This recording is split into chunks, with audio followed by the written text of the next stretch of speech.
CIET NCERT द्वारा प्रस्तुत है कक्षा 9 की हिंदी की ध्वनि पाठ्य पुस्तक गंगा। पृष्ठ संख्या 100। पाठ 6। पाठ 6। रीढ़ की हड्डी। पृष्ठ के ऊपरी भाग में बाईं ओर एक QR कोड दिया गया है, जिसे स्कैन करके आप पाठ से संबंधित अधिक जानकारी प्राप्त कर सकते हैं।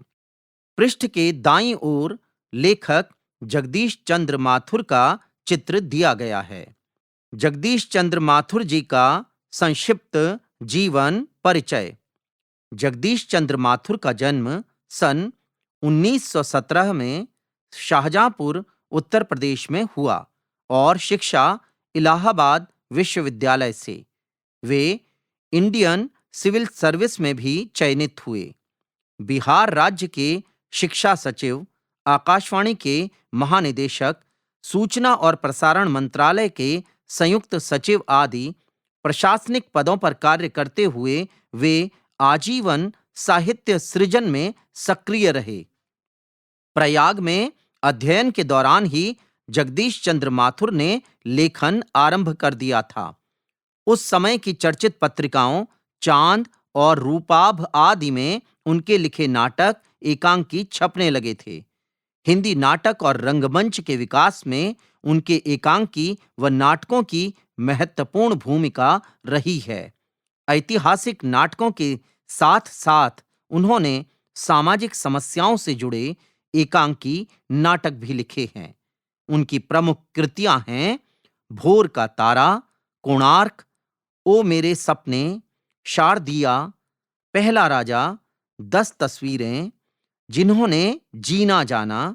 इनकी संपूर्ण रचनाएं जगदीश चंद्र माथुर रचनावली 4 खंड में संकलित हैं। कोणार्क उनका सर्वाधिक चर्चित और मंचित नाटक है। सन 1978 में उनका निधन हो गया। पृष्ठ के निचले भाग में एक मंजूषा दी गई है, जिसमें पाठ का समीक्षात्मक संक्षिप्त परिचय दिया गया है। रीढ़ की हड्डी। एकांकी भारतीय समाज में परंपरागत विवाह की व्यवस्था और स्त्रियों की शिक्षा को लेकर रूढ़िगत सोच पर चोट करती है। इस एकांकी की रचना 1939 में की गई। उस समय भारतीय समाज में शिक्षा और अन्य कार्य क्षेत्रों में स्त्रियों को समान अवसर नहीं मिलते थे। इस एकांकी के माध्यम से विवाह के लिए कम पढ़ी लिखी लड़कियों की मांग, विवाह में लेन देन जैसी सामाजिक कुरीतियों को उजागर किया गया है। एकांकी की मुख्य पात्र उमा पढ़ी लिखी सशक्त महिला का प्रतिनिधित्व करती है। पृष्ठ संख्या 101।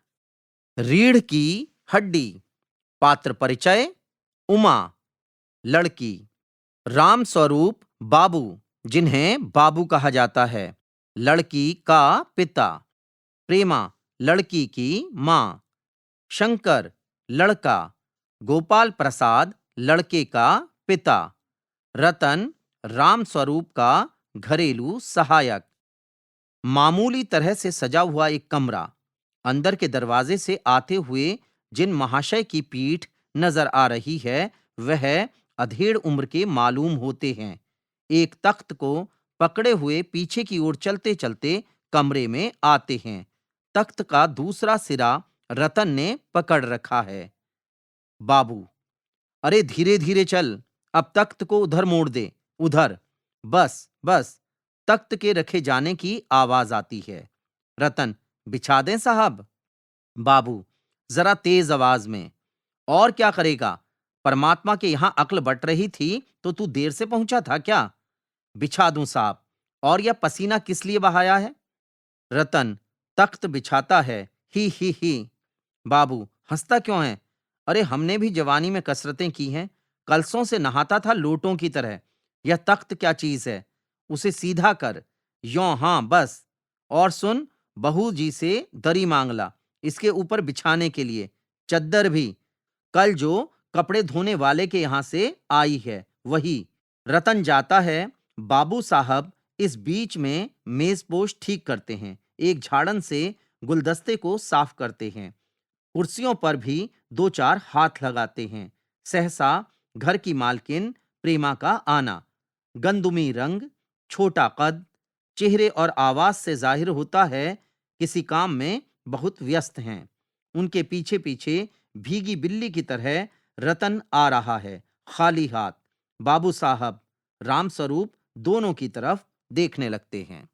पृष्ठ संख्या 102। प्रेमा, मैं कहती हूं तुम्हें इस वक्त धोती की क्या जरूरत पड़ गई, एक तो वैसे ही जल्दी जल्दी में। राम स्वरूप, धोती? प्रेमा, हां, अभी तो बदल कर आए हो और फिर न जाने किस लिए। राम स्वरूप, लेकिन तुमसे धोती मांगी किसने? प्रेमा, यही तो कह रहा था रतन।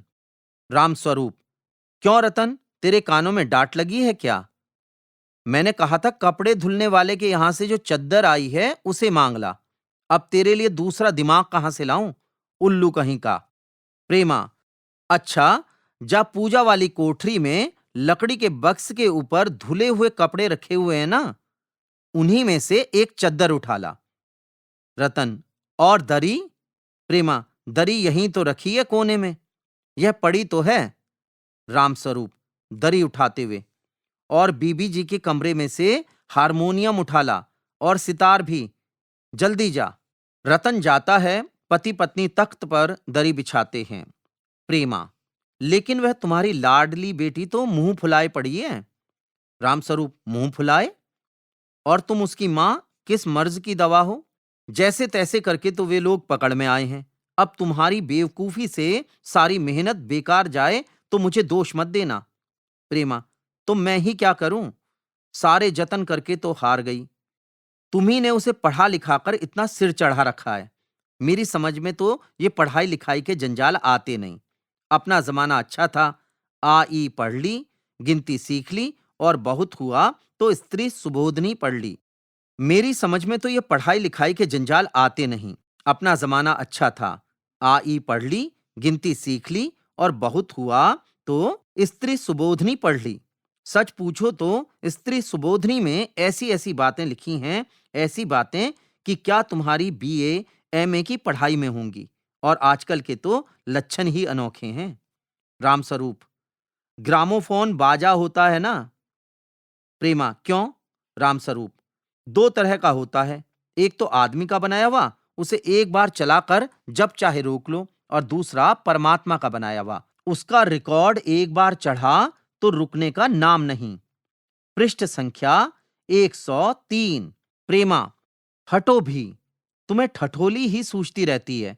यह तो होता नहीं कि उस अपनी उमा को राह पर लाते। अब देर ही कितनी रही है उन लोगों के आने में। रामस्वरूप, तो क्या हुआ? प्रेमा, तुम्ही ने तो कहा था कि जरा ठीक ठाक करके नीचे लाना। आजकल तो लड़की कितनी ही सुंदर हो, बिना टीम टाम के भला कौन पूछता है। इसी मारे मैंने तो पाउडर वाडर उसके सामने रखा था, पर उसे तो इन चीजों से न जाने किस जन्म की नफरत है। मेरा कहना था कि आंचल में मुंह लपेट कर लेट गई। भाई, मैं तो बाज आई तुम्हारी इस लड़की से। राम स्वरूप, न जाने कैसा इसका दिमाग है, वरना आजकल की लड़कियों के सहारे तो पाउडर का कारोबार चलता है। प्रेमा, अरे मैंने तो पहले ही कहा था, एंट्रेंस ही पास करा लेते, लड़की अपने हाथ रहती और इतनी परेशानी ना उठानी पड़ती। पर तुम तो। रामस्वरूप बात काट कर, चुप चुप, तुम्हें कतई अपनी जबान पर काबू नहीं है। कल ही यह बात बता दी थी कि उन सब लोगों के सामने जिक्र और ढंग से होगा, मगर तुम तो अभी से सब कुछ उगले देती हो। उनके आने तक तो न जाने क्या हाल करोगी। प्रेमा, अच्छा बाबा, मैं ना बोलूंगी, जैसी तुम्हारी मर्जी हो करना, बस मुझे तो मेरा काम बता दो। राम स्वरूप, अच्छा, तो उमा को जैसे हो तैयार कर लो। ना सही पाउडर, वैसे कौन बुरी है, पान लेकर भेज देना उसे, और नाश्ता तो तैयार है ना। रतन का आना। आ गया रतन, इधर ला इधर, बाजा नीचे रख दे, चद्दर खोल, पकड़ तो जरा उधर से। चद्दर बिछाते हैं। प्रेमा, नाश्ता तो तैयार है, मिठाई तो वे लोग ज्यादा खाएंगे नहीं, कुछ नमकीन चीजें बना दी हैं, फल रखे ही हैं, चाय तैयार है और टोस्ट भी। मगर हाँ, मक्खन मक्खन तो आया ही नहीं। रामस्वरूप, क्या कहा? मक्खन नहीं आया? तुम्हें भी किस वक्त याद आई है? जानती हो कि मक्खन वाले की दुकान दूर है, पर तुम्हें तो ठीक वक्त पर कोई बात सूझती ही नहीं। पृष्ठ संख्या 104। अब बताओ, रतन मक्खन लाए कि यहाँ का काम करे? दफ्तर के चपरासी से कहा था आने के लिए, सो नखरों के मारे। प्रेमा, यहाँ का काम कौन ज्यादा है? कमरा तो सब ठीक ठाक है ही। बाजा सितार आ ही गया। नाश्ता यहाँ बराबर वाले कमरे में ट्रे पर रखा हुआ है, सो तुम्हें पकड़ा दूंगी। एक आध चीज खुद ले लेना। इतनी देर में रतन मक्खन ले ही आएगा। 2 आदमी ही तो हैं। रामस्वरूप, हाँ, एक तो बाबू गोपाल प्रसाद और दूसरा खुद लड़का है। देखो, उमा से कह देना कि जरा करीने से आए। ये लोग जरा ऐसे ही हैं। गुस्सा तो मुझे बहुत आता है इनके दकियानूसी ख्यालों पर। खुद पढ़े लिखे हैं, वकील हैं, सभा सोसाइटियों में जाते हैं, मगर लड़की चाहते हैं ऐसी कि ज्यादा पढ़ी लिखी ना हो। प्रेमा, और लड़का? रामस्वरूप, बताया तो था तुम्हें, बाप शेर है तो लड़का सवा शेर। बीएससी के बाद लखनऊ में ही तो पढ़ता है, मेडिकल कॉलेज में। कहता है कि शादी का सवाल दूसरा है, तालीम का दूसरा। क्या करूं, मजबूरी है। मतलब अपना है, वरना इन लड़कों और इनके बापों को ऐसी कोरी कोरी सुनाता कि ये भी। रतन, जो अब तक दरवाजे के पास चुपचाप खड़ा हुआ था, जल्दी जल्दी, बाबूजी बाबूजी। रामस्वरूप, क्या है? रतन, कोई आते हैं। रामस्वरूप, दरवाजे से बाहर झांक कर जल्दी मुंह अंदर करते हुए, अरे ए प्रेमा, वे आ भी गए। रतन पर नजर पड़ते ही, और तू यहीं खड़ा है, गया नहीं मक्खन लाने? सब चौपट कर दिया। अरे उधर से नहीं, अंदर के दरवाजे से जा। रतन अंदर आता है। और तुम जल्दी करो प्रेमा, उमा को समझा देना, थोड़ा सा गा देगी। प्रेमा जल्दी से अंदर की तरफ जाती है। उसकी धोती जमीन पर रखे हुए बाजे से अटक जाती है। पृष्ठ के निचले भाग में एक चित्र दिया गया है, जिसमें रामस्वरूप, रतन और प्रेमा बातचीत कर रहे हैं। पृष्ठ संख्या 105। प्रेमा, ऊह, यह बाजा वह नीचे ही रख गया है। रामस्वरूप, तुम जाओ, मैं रखे देता हूं। जल्दी। प्रेमा जाती है। बाबू रामस्वरूप बाजा उठाकर रखते हैं। किवाड़ों पर दस्तक। रामस्वरूप, आइए आइए। बापू गोपाल प्रसाद और उनके लड़के शंकर का आना। आंखों से लोग चतुराई टपकती है। आवाज से मालूम होता है काफी अनुभवी और फितरती महाशय हैं। उनका लड़का कुछ खीस निपोरने वाले नौजवानों में से है। आवाज पतली है और खिसियाहट भरी। झुकी कमर इनकी खासियत है। रामस्वरूप, अपने दोनों हाथ मलते हुए, इधर तशरीफ लाइए, इधर। बाबू गोपाल प्रसाद बैठते हैं, मगर बेंत गिर पड़ता है। रामस्वरूप, यह बेंत लाइए, मुझे दीजिए। कोने में रख देते हैं। सब बैठते हैं। मकान ढूंढने में कुछ तकलीफ तो नहीं हुई? गोपाल दास खंखार कर, नहीं, तांगे वाला जानता था, और फिर हमें तो यहां आना ही था, रास्ता मिलता कैसे नहीं। रामस्वरूप, यह तो आपकी बड़ी मेहरबानी है, मैंने आपको तकलीफ तो दी। गोपाल प्रसाद, अरे नहीं साहब, जैसा मेरा काम वैसा आपका काम। आखिर लड़के की शादी तो करनी ही है, बल्कि यूं कहिए कि मैंने आपके लिए खासी परेशानी कर दी। रामस्वरूप, यह लीजिए, आप तो मुझे कांटों में घसीटने लगे। हम तो आपके सेवक हैं। थोड़ी देर बाद लड़के की तरफ मुखातिब होकर, और कहिए शंकर बाबू, कितने दिनों की और छुट्टियां हैं? शंकर जी, कॉलेज की तो छुट्टियां नहीं हैं, वीकेंड में चला आया था। रामस्वरूप, तो आपके कोर्स खत्म होने में तो अब साल भर रहा होगा। शंकर जी, यही कोई साल 2 साल। रामस्वरूप, साल 2 साल? शंकर, जी, एक आध साल का मार्जिन रखता हूं। गोपाल प्रसाद, बात यह है साहब कि यह शंकर 1 साल बीमार हो गया था, क्या बताएं, इन लोगों को इसी उम्र में सारी बीमारियां सताती हैं। एक हमारा जमाना था कि स्कूल से आकर दर्जनों कचौड़ियां उड़ा जाते थे, मगर फिर जो खाना खाने बैठते तो वैसी की वैसी ही भूख। पृष्ठ संख्या 106। राम स्वरूप, कचौड़ियां भी तो उस जमाने में पैसे की 2 आती थीं। गोपाल प्रसाद, जनाब, यह हाल था कि 4 पैसे में ढेर सी बालाई आती थी और अकेले 2 आने की हजम करने की ताकत थी। अकेले। और अब तो बहुतेरे खेल वगैरह भी होते हैं स्कूलों में। तब न तो कोई वॉलीबॉल जानता था, न टेनिस, न बैडमिंटन। बस कभी हॉकी या कभी क्रिकेट कुछ लोग खेला करते थे। मगर क्या मजाल कि कोई कह जाए कि यह लड़का कमजोर है। शंकर और रामस्वरूप खीस निपोड़ते हैं। रामस्वरूप, जी हाँ, जी हाँ, उस जमाने की बात ही दूसरी थी। गोपाल प्रसाद जोशीली आवाज में, और पढ़ाई का यह हाल था कि एक बार कुर्सी पर बैठे कि 12 घंटे की सीटिंग हो गई। 12 घंटे। जनाब, मैं सच कहता हूं कि उस जमाने का मैट्रिक भी वह अंग्रेजी लिखता था फर्राटे की, कि आजकल के एमए भी मुकाबिला नहीं कर सकते। रामस्वरूप, जी हाँ, जी हाँ, यह तो है ही। गोपाल प्रसाद, माफ कीजिएगा बाबूराम स्वरूप, उस जमाने की जब याद आती है अपने को जब्त करना मुश्किल हो जाता है।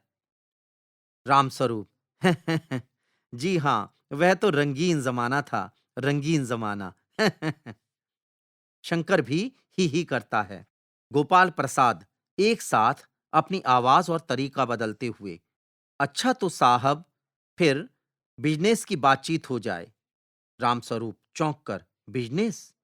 बिच समझकर, ओह, अच्छा अच्छा, लेकिन जरा नाश्ता तो कर लीजिए। उठते हैं। गोपाल प्रसाद, यह सब आप क्या तकल्लुफ करते हैं?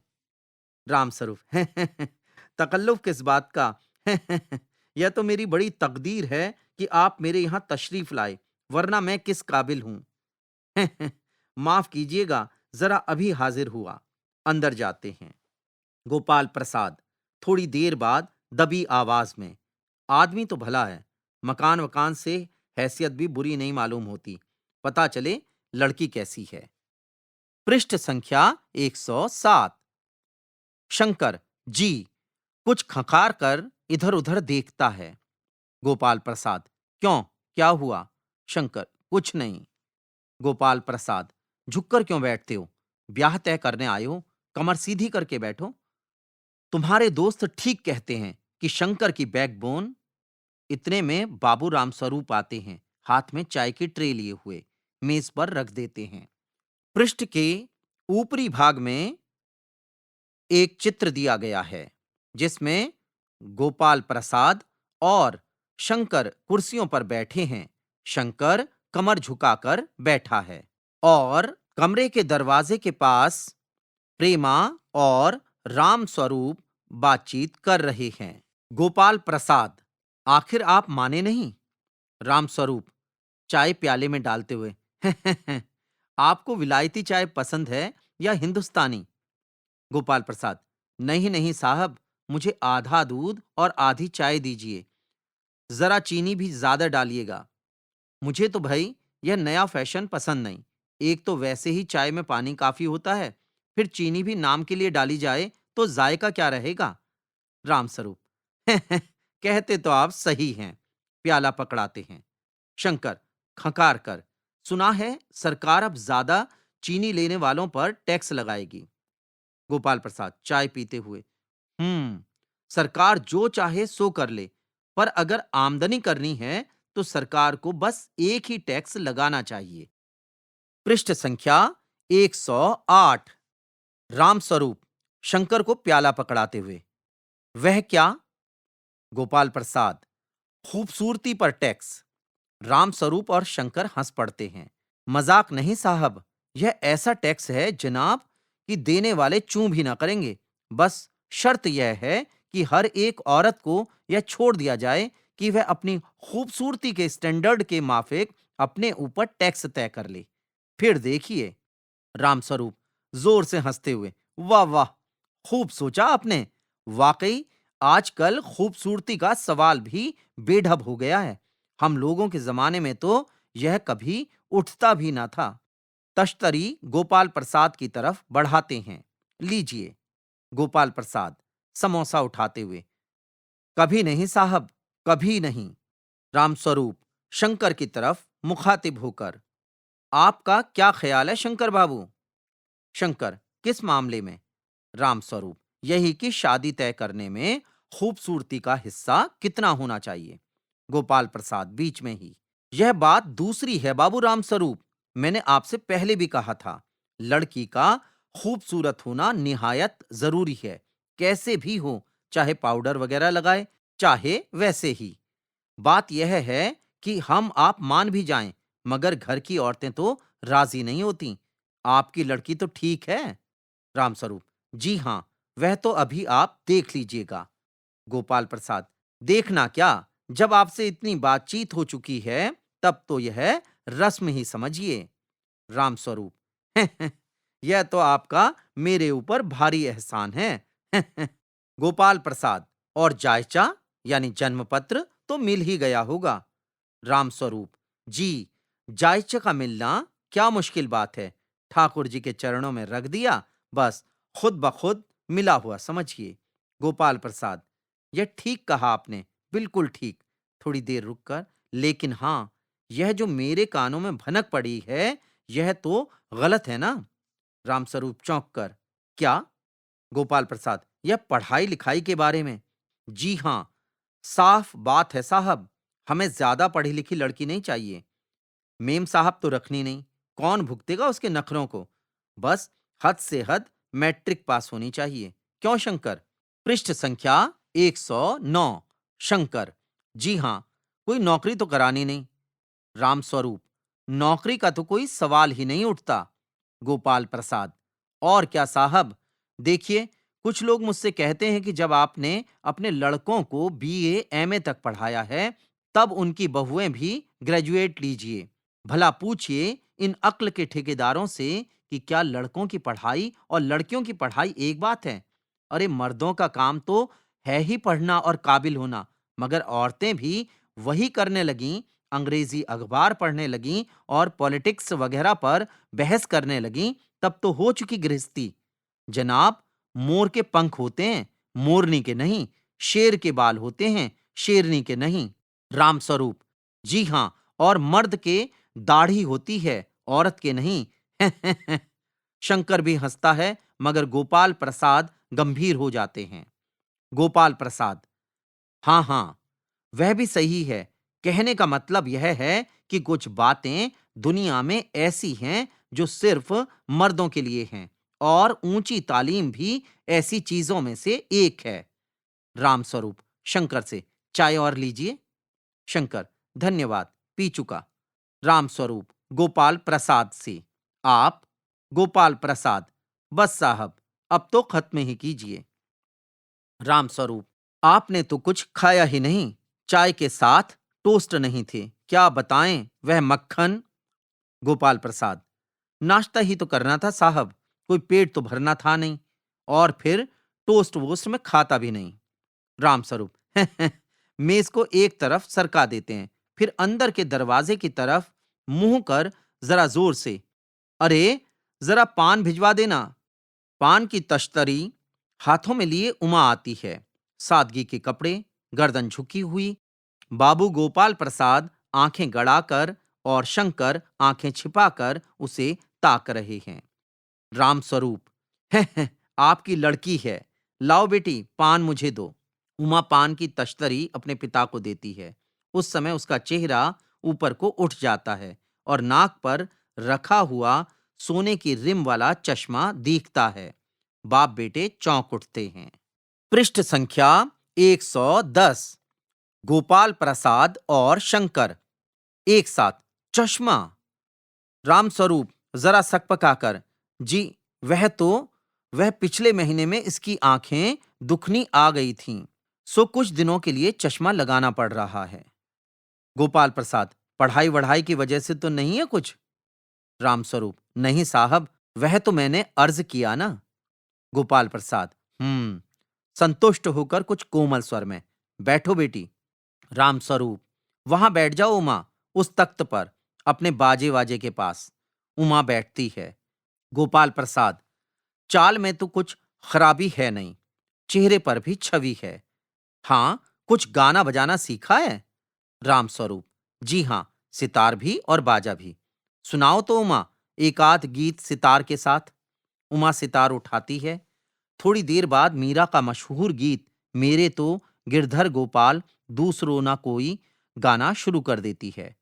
स्वर से जाहिर है कि गाने का अच्छा ज्ञान है। उसके स्वर में तल्लीनता आ जाती है, यहां तक कि उसका मस्तक उठ जाता है। उसकी आंखें शंकर की झेंपती सी आंखों से मिल जाती हैं और वह गाते गाते एक साथ रुक जाती है। रामस्वरूप, क्यों, क्या हुआ? गाने को पूरा करो मां। गोपाल प्रसाद, नहीं नहीं साहब, काफी है। लड़की आपकी अच्छा गाती है। उमा सितार रखकर अंदर जाने को बढ़ती है। गोपाल प्रसाद, अभी ठहरो बेटी। रामस्वरूप, थोड़ा और बैठी रहो उमा। उमा बैठती है। गोपाल प्रसाद उमा से, तो तुमने पेंटिंग वेंटिंग भी सीखी है? उमा चुप। रामस्वरूप, हाँ, वह तो मैं आपको बताना भूल ही गया। यह जो तस्वीर टंगी हुई है कुत्ते वाली, इसी ने खींची है, और वह उस दीवार पर भी। गोपाल प्रसाद, यह तो बहुत अच्छा है। और सिलाई वगैरह? रामस्वरूप, सिलाई तो सारे घर की इसी के जिम्मे रहती है, यहां तक कि मेरी कमीजें भी। गोपाल प्रसाद, पृष्ठ संख्या 111। गोपाल प्रसाद, ठीक, लेकिन हाँ बेटी, तुमने कुछ इनाम विनाम भी जीते थे। उमा चुप। रामस्वरूप इशारे के लिए खांसते हैं, लेकिन उमा चुप है, उसी तरह गर्दन झुकाए। गोपाल प्रसाद अधीर हो उठते हैं और रामस्वरूप सकपकाते हैं। रामस्वरूप, जवाब दो उमा। गोपाल प्रसाद से, जरा शर्माती है। इनाम तो इसने। गोपाल प्रसाद, जरा रूखी आवाज में, जरा मुंह तो खोलना चाहिए। रामस्वरूप, उमा, देखो, आप क्या कह रहे हैं, जवाब दो ना। उमा, हल्की लेकिन मजबूत आवाज में, क्या जवाब दूं बाबूजी? जब कुर्सी मेज बिकती है, तब दुकानदार कुर्सी मेज से कुछ नहीं पूछता, सिर्फ खरीदार को दिखला देता है। पसंद आ गई तो अच्छा है, वरना। रामस्वरूप चौंक कर खड़े हो जाते हैं। उमा, उमा, उमा, अब मुझे कह लेने दीजिए बाबूजी। ये जो महाशय मेरे खरीदार बनकर आए हैं, इनसे जरा पूछिए कि क्या लड़कियों के दिल नहीं होता? क्या उनके चोट नहीं लगती? क्या वे बेबस भेड़ बकरियां हैं जिन्हें कसाई अच्छी तरह देखभाल कर खरीदते हैं? गोपाल प्रसाद ताव में आकर, बाबू रामस्वरूप, आपने मेरी इज्जत उतारने के लिए मुझे यहां बुलाया था। उमा तेज आवाज में, जी हां, और हमारी बेइज्जती नहीं होती जो आप इतनी देर से नापतोल कर रहे हैं। और जरा अपने इन साहबजादे से पूछिए कि अभी पिछली फरवरी में ये लड़कियों के हॉस्टल के इर्द गिर्द क्यों घूम रहे थे और वहां से कैसे भगाए गए थे। शंकर, बाबूजी चलिए। गोपाल प्रसाद, लड़कियों के हॉस्टल में? क्या तुम कॉलेज में पढ़ी हो? रामस्वरूप चुप। उमा, जी हां, मैं कॉलेज में पढ़ी हूं। मैंने बीए पास किया है। कोई पाप नहीं किया, कोई चोरी नहीं की, और ना आपके पुत्र की तरह ताक झांक कर कायरता दिखाई है। मुझे अपनी इज्जत, अपने मान का ख्याल तो है, लेकिन इनसे पूछिए कि ये किस तरह अपना मुंह छिपाकर भागे थे। रामस्वरूप, उमा, उमा। पृष्ठ संख्या 112। पृष्ठ के ऊपरी भाग में एक चित्र दिया गया है, जिसमें गोपाल प्रसाद, शंकर, रामस्वरूप और उमा मौजूद हैं, और उमा आक्रोशित होकर बोल रही है। गोपाल प्रसाद खड़े होकर गुस्से में, बस हो चुका। बाबू रामस्वरूप, आपने मेरे साथ दगा किया। आपकी लड़की बीए पास है और आपने मुझको कहा था कि सिर्फ मैट्रिक तक पढ़ी है। लाइए, मेरी छड़ी कहाँ है? मैं चलता हूं। छड़ी ढूंढ कर उठाते हैं। बीए पास, उफ, गजब हो जाता। झूठ का भी कुछ ठिकाना है। आओ बेटे, चलें। दरवाजे की ओर बढ़ते हैं। उमा, जी हाँ, जाइए, जरूर चले जाइए, लेकिन घर जाकर जरा यह पता लगाइएगा कि आपके लाडले बेटे के रीढ़ की हड्डी भी है या नहीं, यानी बैकबोन। बैकबोन। बाबू गोपाल प्रसाद के चेहरे पर बेबसी का गुस्सा है और उनके लड़के के रुलासापन। दोनों बाहर चले जाते हैं।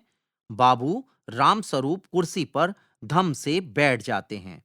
उमा सहसा चुप हो जाती है, लेकिन उसकी खामोशी सिसकियों में तब्दील हो जाती है। प्रेमा का घबराहट की हालत में आना। प्रेमा, उमा, उमा रो रही है। यह सुनकर रामस्वरूप खड़े होते हैं। रतन आता है। बाबूजी, अच्छा रतन के बोलना था, रतन, बाबूजी, मक्खन। सब रतन की तरफ देखते हैं और पर्दा गिरता है। पृष्ठ संख्या 113। अभ्यास। पहला शीर्षक, रचना से संवाद। पहला उपशीर्षक, मेरे उत्तर, मेरे तर्क। दिए गए प्रश्नों के सटीक उत्तर चुनिए और यह भी बताइए कि आपको ये उत्तर उपयुक्त क्यों लगते हैं। प्रश्न 1, एकांकी रीढ़ की हड्डी का शीर्षक किसका प्रतीक है? क, शरीर के एक आवश्यक अंग का। ख, व्यक्ति की ऊंचाई के आधार का। ग, आत्मसम्मान और नैतिक दृढ़ता का। घ, शारीरिक शक्ति और परिश्रम का। प्रश्न 2, रीढ़ की हड्डी एकांकी में किस पर व्यंग किया गया है? क, पात्रों की निर्धनता और लाचारी पर। ख, पात्रों की भाषा और हास्य पर। ग, विवाह और अशिक्षा पर। घ, समाज की अनुचित मान्यताओं पर। प्रश्न 3, घर जाकर जरा यह पता लगाइएगा कि आपके लाडले बेटे के रीढ़ की हड्डी भी है या नहीं। यह वाक्य शंकर की किस छवि को उजागर करता है? क, नैतिक साहस की कमी और चारित्रिक दुर्बलता।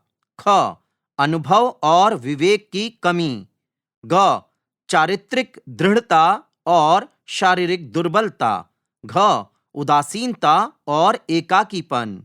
प्रश्न 4, जी हाँ, मैं कॉलेज में पढ़ी हूँ, मैंने बीए पास किया है।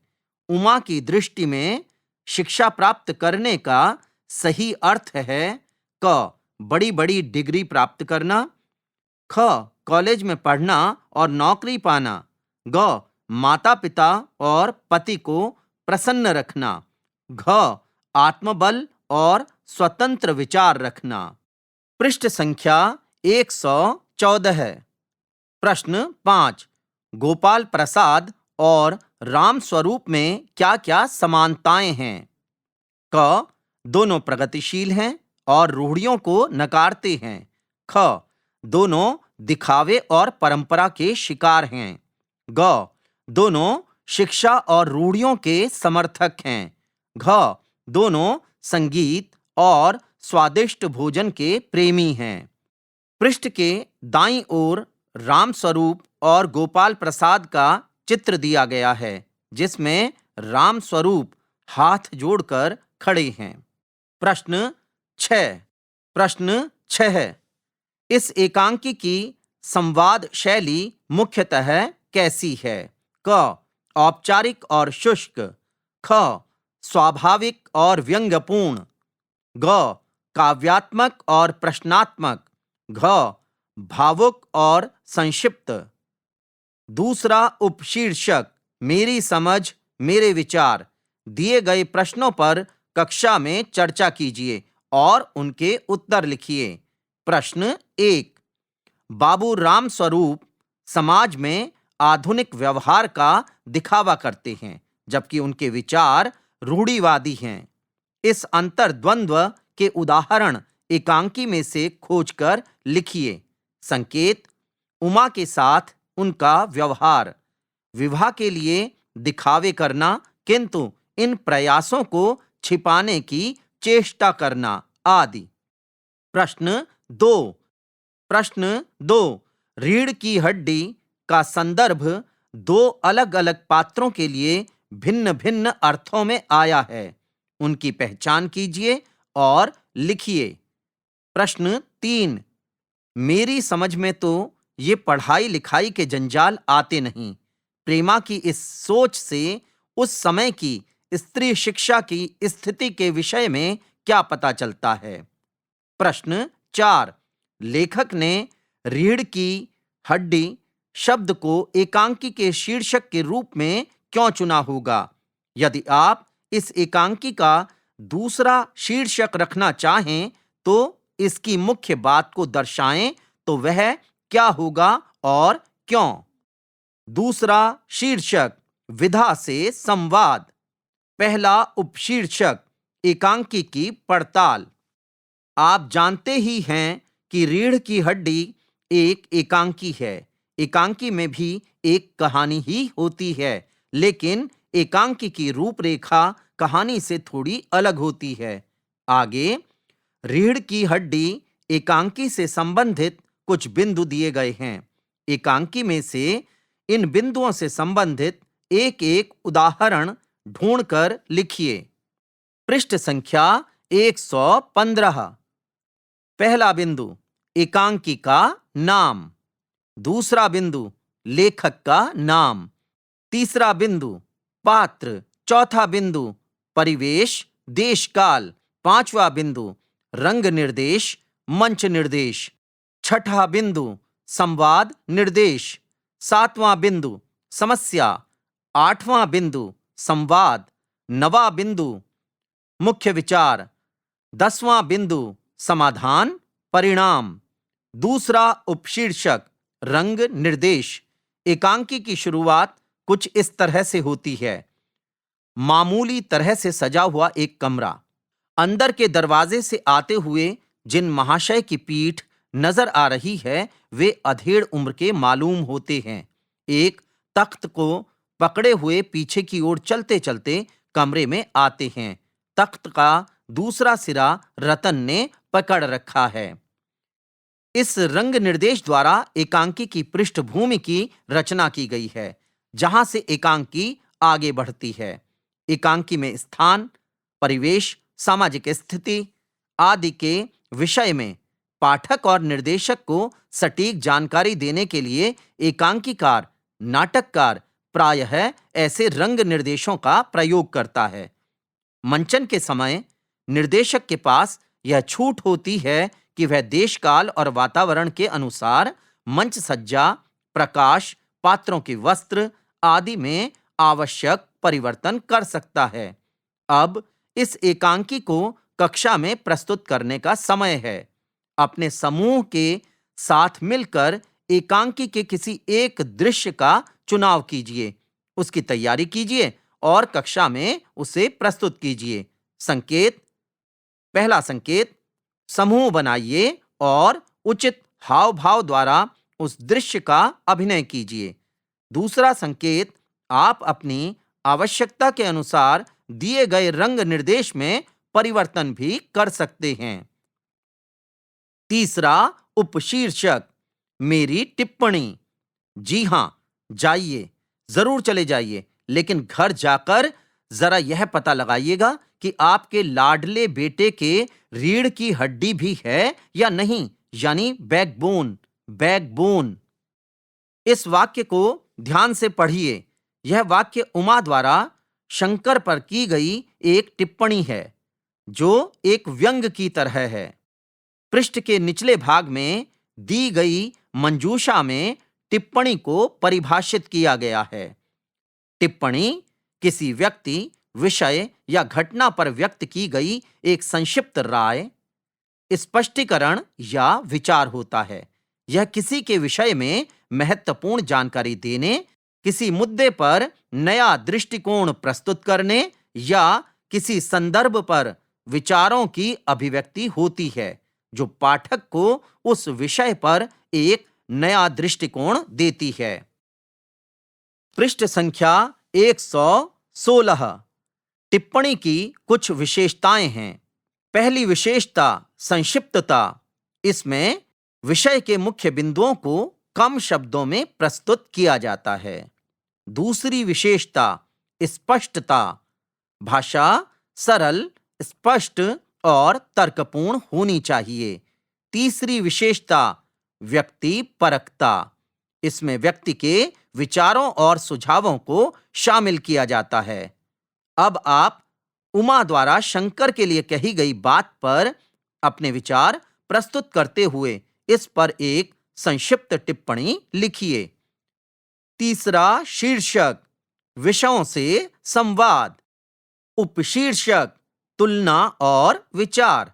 पहला प्रश्न, गोपाल प्रसाद, भला पूछिए इन अक्ल के ठेकेदारों से कि क्या लड़कों की पढ़ाई और लड़कियों की पढ़ाई एक बात है?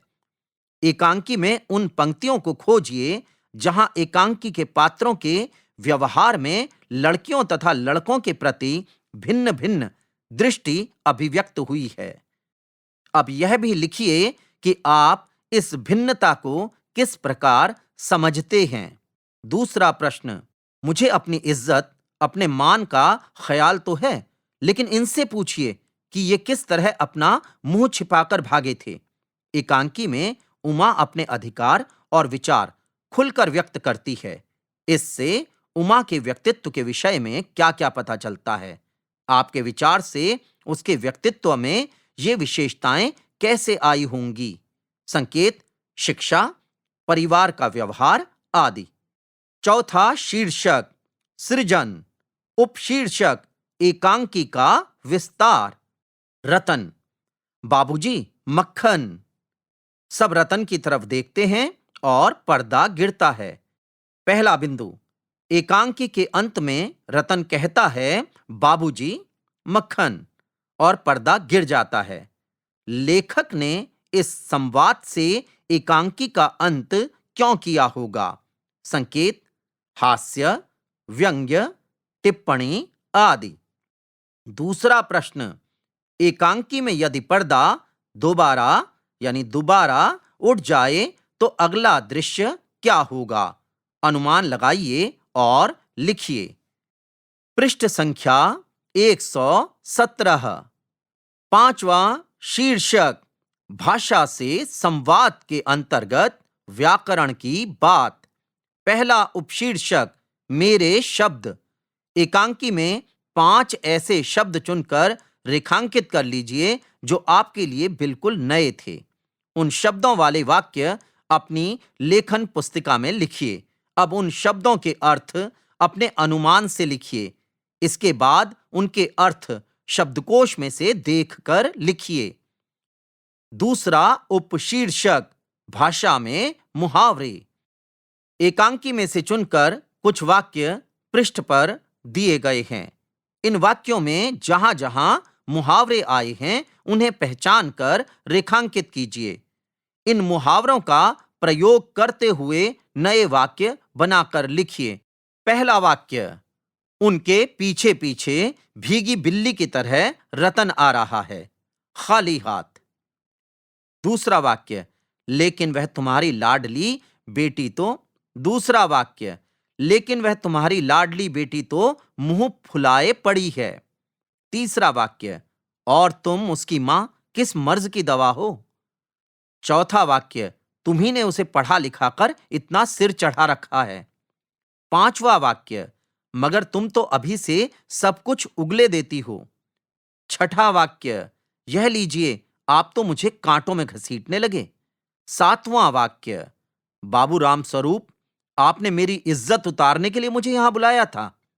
आठवां वाक्य, लेकिन इनसे पूछिए कि ये किस तरह अपना मुंह छिपाकर भागे थे।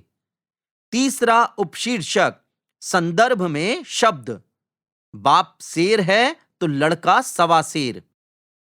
एकांकी में इस कहावत का प्रयोग रामस्वरूप द्वारा गोपाल प्रसाद और शंकर की नकारात्मक प्रवृत्ति का उल्लेख करने के लिए किया गया है, लेकिन इस कहावत का प्रयोग सकारात्मक अर्थ में भी किया जा सकता है।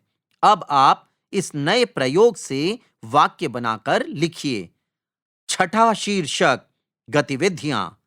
पहला उपशीर्षक आप भी संवाददाता। पहली गतिविधि, मान लीजिए कि आप एक संवाददाता हैं और आपको उमा की कहानी का पता चलता है।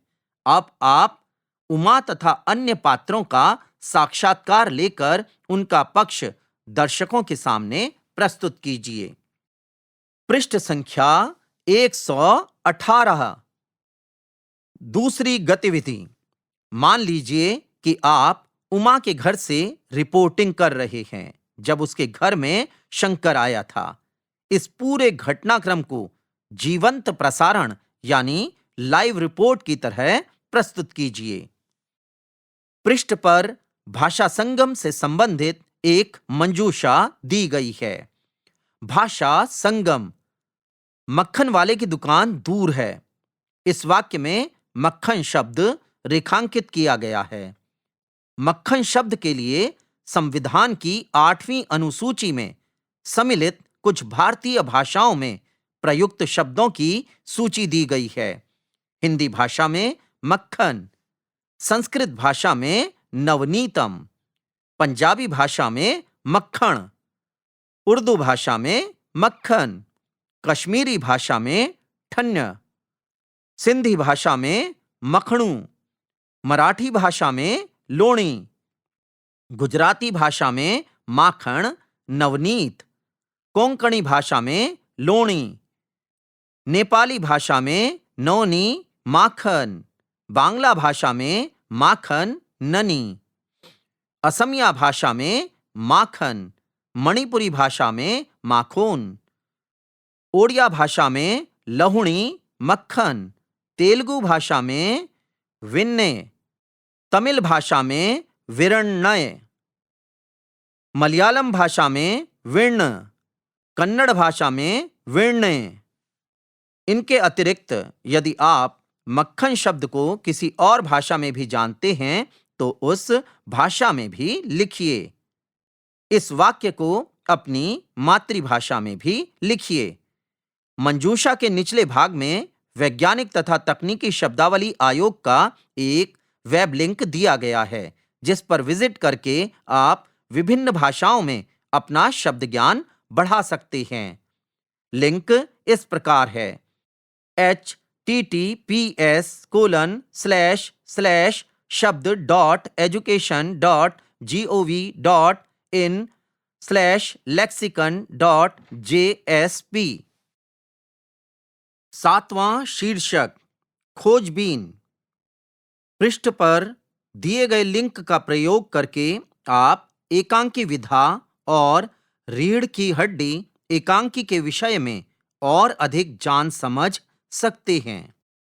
एकांकी विधा के बारे में जानने के लिए लिंक है https://www.youtube.com/watch?v=jkhl_p_q4p534।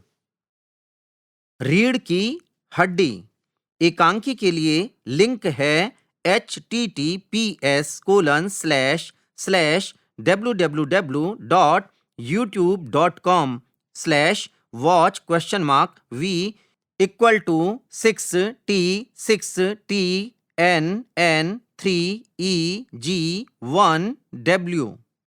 पृष्ठ संख्या 119। शब्द संपदा, अधेड़ यानी आधी उम्र का, ढलती उम्र का, तख्त यानी लकड़ी की बड़ी चौकी, सिंहासन, गंदुमी अर्थात, दोबारा पढ़ता हूं, गंदुमी यानी गेहुए रंग का, डाट यानी टेक, अटकाव, जंजाल यानी झंझट, झमेला, संसार का बखेड़ा, ठठोली यानी हंसी, परिहास, करीने या करीना यानी ढंग, क्रम, मेल, समानता, दकियानूसी यानी पुराने विचार का, पुराना, तालीम यानी शिक्षा, चौपट यानी नष्ट, चारों ओर से खुला हुआ, दस्तक यानी खटखटाना, हाथ का हल्का आघात या धक्का, ताली। फितरती यानी चालबाज, प्रकृतिगत, खीस निपोरना, खीस निकालना, यानी इस तरह हंसना कि दांत दिखाई दें। बेढंगी हंसी, हंसना। खासियत, खासियत यानी विशेषता, गुण, प्रभाव, प्रकृति, स्वभाव। तशरीफ यानी आदर, सम्मान, महत्व। मार्जिन यानी सीमा, किनारा। बालाई यानी ऊपर का हिस्सा। तकल्लुफ यानी बनावट, शिष्टाचार। माफिक यानी अनुकूल, अनुसार। मुखातिब यानी संबोधन करने वाला, बात करने वाला। निहायत यानी अत्यधिक, अत्यंत, बहुत ज्यादा। जायचा यानी जन्मपत्री। अर्ज यानी निवेदन, प्रार्थना, चौड़ाई। अधीर यानी धैर्य रहित, उतावला, आकुल, दृढ़ता रहित। पाठ 6 समाप्त हुआ। अभी आप सुन रहे थे एनसीईआरटी की कक्षा 9 की हिंदी की ध्वनि पाठ्य पुस्तक गंगा। वाचन स्वर डॉक्टर विनोद प्रसून। ध्वनियांकन मंजू कुमारी। संपादन विनीत कुमार शर्मा। निर्देशन एवं निर्माण विमलेश चौधरी तथा प्रस्तुति CIET NCERT नई दिल्ली, भारत।